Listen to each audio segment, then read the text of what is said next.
Good afternoon, everyone, and welcome back to Copperline Rattler Ranch. I'm Julia. Sorry, my voice is a bit weird today. We are still working on repairs that the storm a couple months ago caused to our house that we're building. So most of what we've been doing, I've been doing a lot of mudding because now our bags are really going to be aging by the time we get everything done. We had hoped to have the roof on and been doing the exterior mudding already by this time, but we've got a long way to go before we're roof ready because we still have to fix that north wall. But Donna's done a really great job at fixing the pedestrian door, the east window, and these two sliders. We still have the 3-bedroom windows and the bottle window to go. It might take a little bit longer because we got almost 3/4 of an inch of rain yesterday. Yay! The last day of monsoon, because, you know, monsoon, according to the National Weather Service, is now strictly by date, like June 15th to September 30th. Nuts. But anyway, that's how it goes. Wouldn't have changed what we got anyway. So let me show you what he's done so far, okay? So this is one of the sliders that's already ready to go. We're going to leave that 4x4 in place until we get ready to put the actual door in that space. I'm finishing up the mudding on this one for the repairs that he did. This is what I'm working on today. This is the other slider, and this one came out phenomenally well. I thought everything is level. I know it might not look that way because the rows of the bags aren't perfectly level, and it kind of throws off the way it looks, because that's what I kept thinking. I kept saying it's not level, it's not level, and he kept putting the level up there, and it's level. So that's where we're at. I've got quite a bit of the mudding done. I'm skipping the upper parts and around the windows until he gets these straightened out. Once he gets these straightened out and re-squared, I will finish up the mudding up to the top. And then at that point, this is the other bedroom window. At that point, he will probably start on doing the roofing over the bedroom, because we can get that done. And then this is the bottle window. And once he's going on with that and I'm done with everything here, then I'll start the process of, I really want to just go ahead and go with cob, because I think it'll be faster. It'll be just as efficient as far as temperature control, that kind of thing. And of course, this sad little north wall, I've got to get it mudded too. So that's the last wall that I need to do before I start with the cob above this wall. So that's where we're at. I know it's going to be kind of a boring video. Oh, I lost a little bit on that one. So that's kind of where we're at right now. This is one I did a couple days ago, this buttress. And there's some thin spots. With the rain yesterday, it kind of washed that away. So I'm going to have to redo that. No big deal. It can be done. It can be redone. That's the nice thing about this stuff. If it sloughs off, it can be fixed. So there you have it. The rain, as you can tell, came out of the north. Hit all these buttresses on this north side. And then on the south side of the buttresses, it's perfectly fine. So we are going to, once we're done with our finish coat, on the outside, we are going to do multiple layers of linseed oil, boiled linseed oil, and we'll cut it as we go on with mineral spirits, because that'll help it absorb faster and dry a little bit quicker in between coats. So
This is the last little bit I'm doing for right now, except for the repair work around the remaining windows, which are 3-bedroom windows that Dawn's working on right now, and that bottle window in the bathroom. So this is just a scratch coat, so it's not supposed to be smooth. It's supposed to be kind of rough so that it'll hold on to the final coat. And the final coat, of course, will go on when we're done with everything else, pretty much.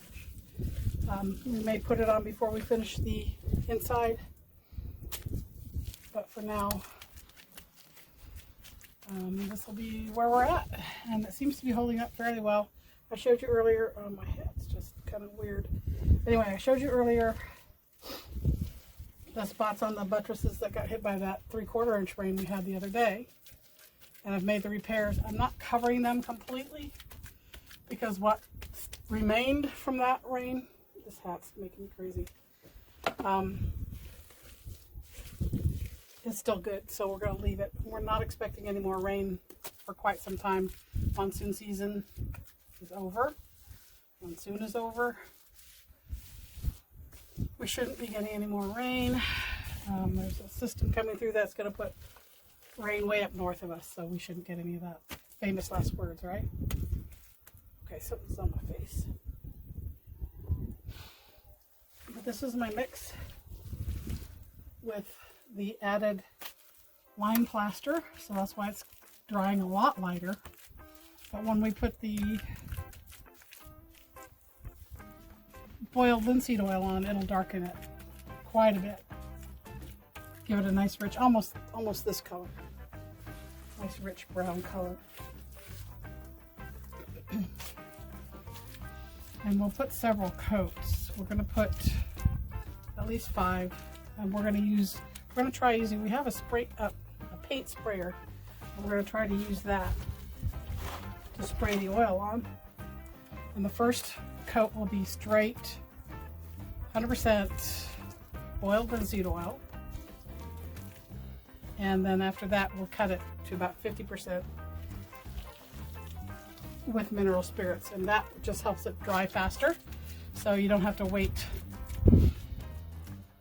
in between. I shouldn't say dry, cure faster, so you don't have to wait in between coats for a very long time. I mean, as soon as it's soaked in, you can put another coat on. And this stuff will soak it in like a sponge. It's amazing. So we still have a long way to go before we're done. We have a long way to go before we're roof ready again. I gotta rebuild this north wall.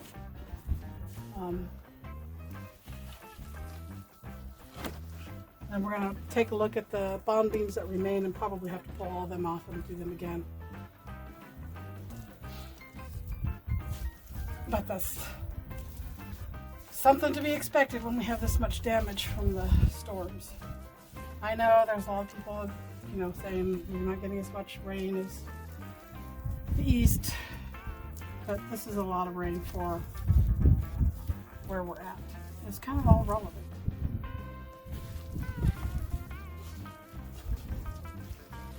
So if you're a place that's used to getting a lot of rain, 4 inches in one day is no big deal. But for a place that's, 10 to 12 inches is your max every year, 4 inches is a huge amount. To get in 36 hours. So, I gotta get more mud.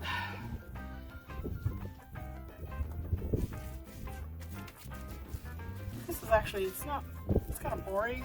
It's kind of boring for you guys to watch. It's actually kind of relaxing. You're just slapping mud on. Next batch, you slap it on. And when we do the final coat, it'll be a lot different. That mixture will be thinner. You won't see all this straw. We'll do some sort of fiber. I haven't decided if I'm just going to go with super fine chopped straw or find some other fiber to go into it that won't show up as much.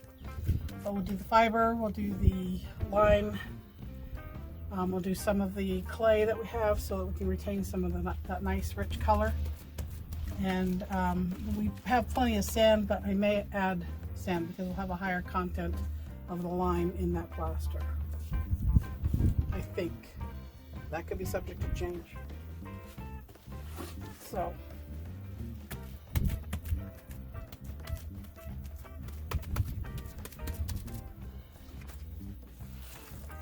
where we're at, we have some pretty rich, clay-rich soil. You don't have to go down maybe 3 or 4 inches to get it, but we are running out of our supply from when we had our septic put in. So Don has chosen a harvest spot on our property. We've got 37 acres, so we've got plenty of room to have a harvest area for the clay. And we'll get to that probably when we get ready to do the wall repair. So this that I'm going over is the old stuff. This here is the old cob that I put on before we had our collapse. It didn't withstand, it didn't do too badly over here because we don't get rain necessarily coming from this angle that often. So it retained quite a bit, but these areas here are where I obviously put it on too thin. But I'm just gonna go ahead and cover all this. It won't hurt it to have it like 3 layers. You can put as many layers of plaster. Sure, why are you eating that? Of plaster on these walls as you want. Some people put on super thick layers and end up with 3 to 6 inches of mud plaster on their outside, or on their whole thing, between the inside and the outside. But I'm not quite doing that.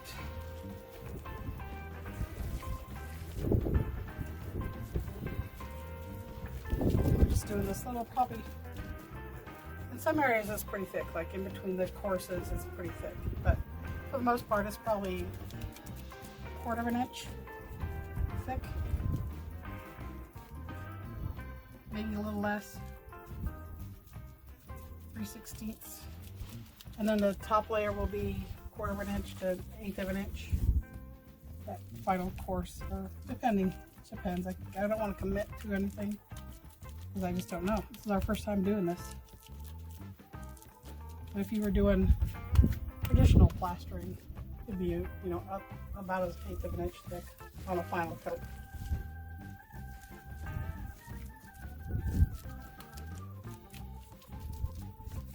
So that's it. This is the last little bit. Like I said, we're done. And then I'll just have to go over the areas where we've made repairs. I've already done the pedestrian door, the pedestrian window, and the 2 sliders. So now I just have the windows left. And once I'm done with this, if Don's not quite ready for me, because the bedroom windows need a lot of work, he's even considering taking the frames completely out in order to get those straightened out, because the wall bowed a little bit too much. So he's going to try to get that repaired. So in the meantime, I'm going to set up and get ready to cut my bottles that we'll put in this north wall.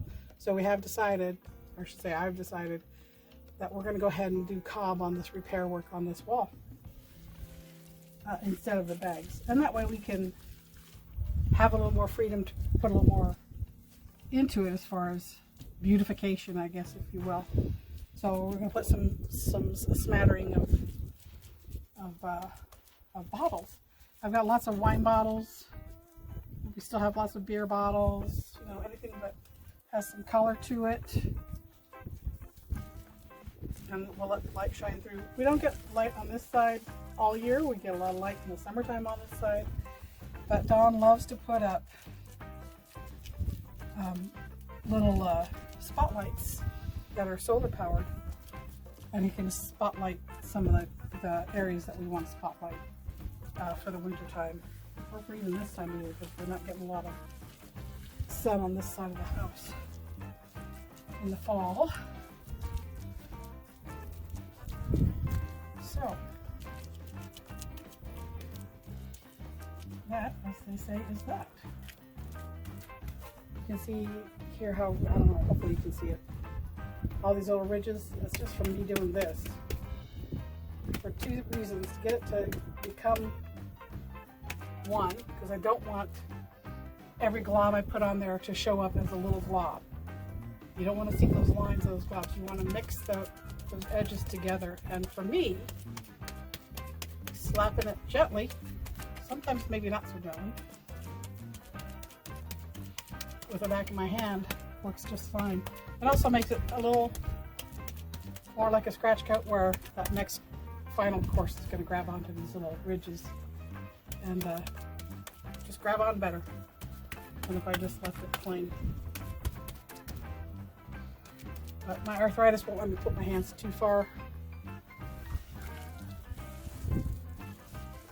back, so I have to do a lot of work like this with the back of my hand. Kind of like you would do if you were troweling. You're going to hold your hawk and you're going to trowel up. I'm troweling from my hands with this. There's no reason to use real, trowel. I do have a trowel, a hawk, and some trowels.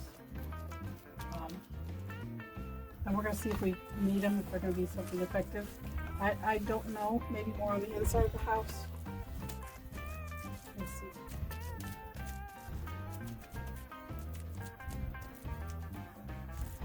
Oh, drop.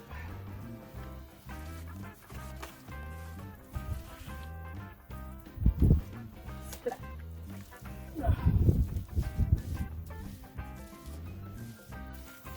It was cold this morning.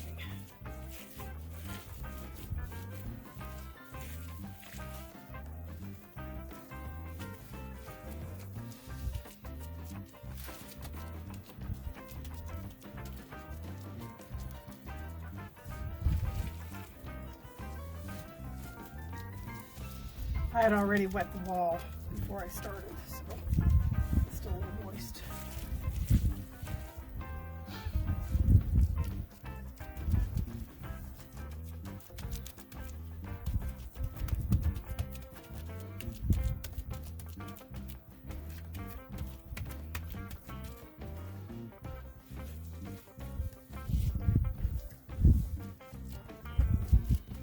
And there's no rule as to, do you start at the top, do you start at the bottom? You can start in the middle.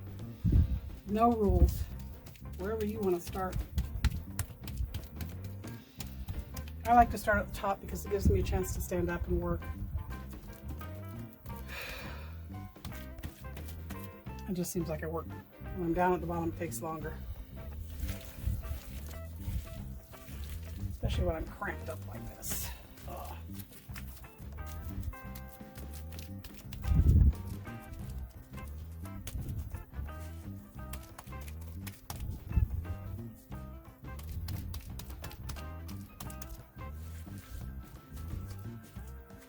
When you're doing this layer.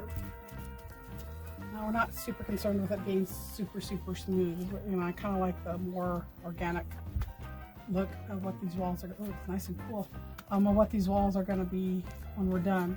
But I don't know if you can see, there's like a little dip here. I can actually push that in, make it a bigger dip. If you have a dip like that, or any big deep areas, you just shove a whole bunch of your cob in there. Pull it out, bring it out. So if you're lumpy bumpy and you don't like all that lumpy bumpy and you want something that's nice and smooth, just layer this so that it's nice and smooth to start with, so when you get your finished layer you don't have a whole lot of work to do. You can fill in those ridges, the in between the courses where you have, you know, bag on bag and you have the deep court ridge. You can fill that in nicely. You can fill it in even more than what I've done. If we decide, we can come back and fill it in even more. So we'll see what happens. I don't mind it being very organic. I'm kind of proud of what we're doing here. And I know we didn't show you really any of this. Well, a little bit. Cobbing. But I still have to do the cob repair around all the windows. So let me know in the comment section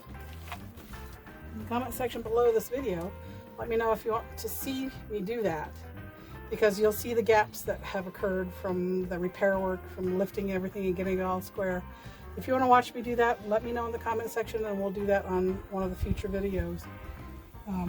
If not, don't even put a comment there. But other than that, we're going to have tons going on right now. Just this kind of thing, and we'll just keep doing this. I might just show you that anyway, whether you want to see it or not.